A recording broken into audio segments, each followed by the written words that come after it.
It's hard to imagine, but about 1 month ago, this was all underwater. Now it's all dried up and there's maybe only a few puddles of water on the riverbed yet.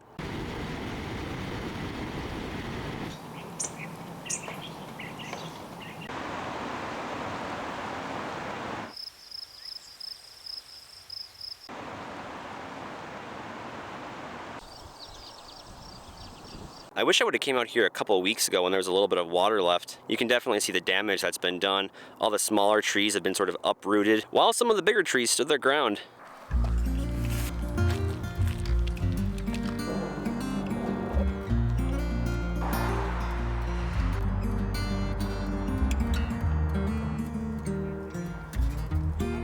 Okay, so I'm gonna show you guys the fish sheet. Mother Teresa, that is hot. Okay, so I'm gonna show you guys the fish here in just a second, but I'm gonna show you a quick before and after photo. I snapped a photo out here back in 2020, like right around when the P-Dem happened. So I'll show you that, and then I'll show you a better photo of what it looks like today. Our fish friends are back. I count 1, 2 turtles, it looks like. It's like they're just chilling. And there's quite a few fish right beneath me. All right, I'm gonna put on my bigger lens real quick, just so I can zoom in a little bit better. Check it out. Hey Bob, what are you up to today? Oh, you know, not much. Just hanging out before all the water goes away like it does every year. Just chill, be patient. It'll be back in monsoon season. Let's hope so.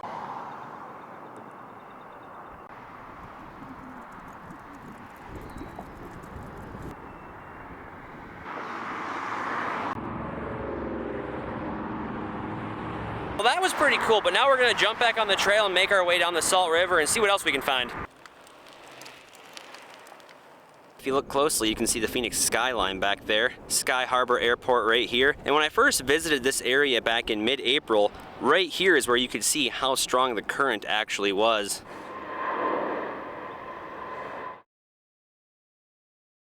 Pretty bone dry today. Ooh, look at this. My money says there's either a killer clown in there or a missing laptop.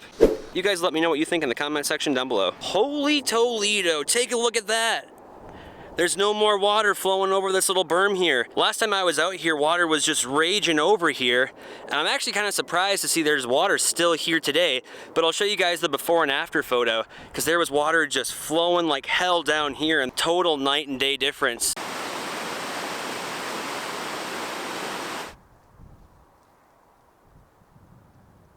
Public service announcement to all the fish living in this little pond. You got about a couple weeks to live. Sorry. This kind of caught my eye right here. Kind of gives you an idea of how high the water line was at one point in time. All that stuff just stuck to the side. Shut up, birds. As I was making my way back to Tempe Beach Park, I noticed another little pond area, and I actually saw some running water that's still pouring into it. I really don't think it's going anywhere, but I figured we'd check it out. And that's kind of the last thing I'd expect to see today. Running water on the Salt River. Ooh, look, a golf ball. Top Flight XL. If this is your golf ball, let me know. I'll hold on to it for you. I'm actually having a pretty fun time. I mean, this is pretty cool coming out to the Salt River and exploring the area. I've biked along that trail from Tempe out here many, many times, but I've never truly gotten out and walked down to the water and explored the area. So if you guys want to see me making more videos like this, let me know in the comment section down below.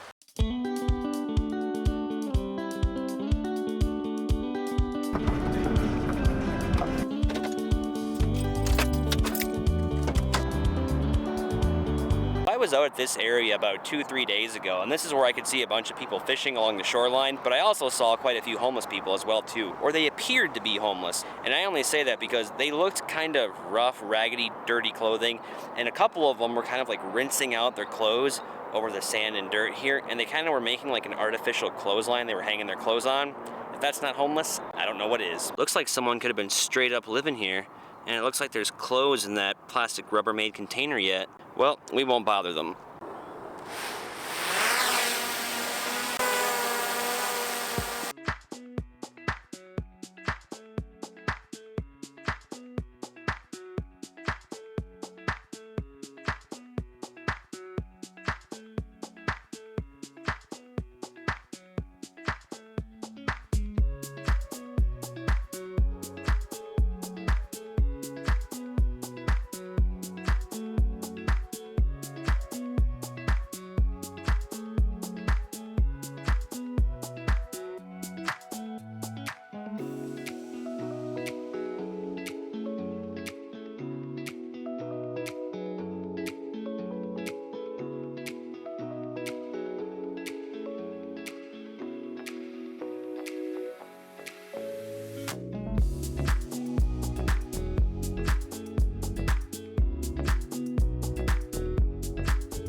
So check this out. As we were making our way out to a different part of the Salt River, I found another boat. What are the odds? Let's go check it out. Look at this bad boy. This doesn't look in bad shape at all. 454 SS. I can't really make out that text right there. Let's see what's inside.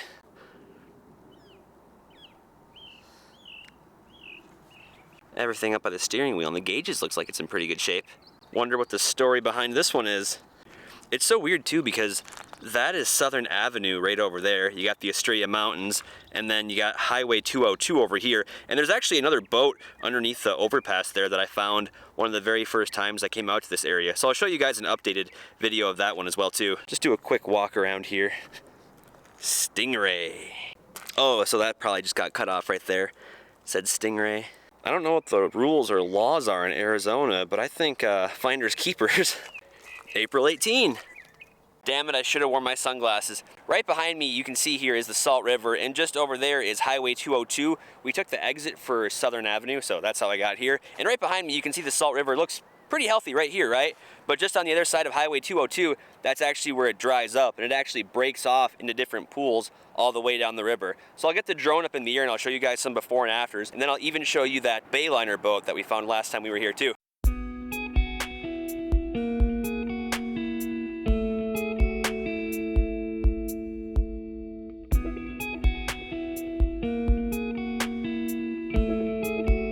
So this is the Bayliner boat that I first discovered back in early April when I started my series on the Salt River. Not much has changed, it's still there and probably never going anywhere. But check this out. As I flew my drone a little further west towards 67th Avenue, I found yet another boat. And to my surprise, as I got closer, I was able to make out the year on the registration.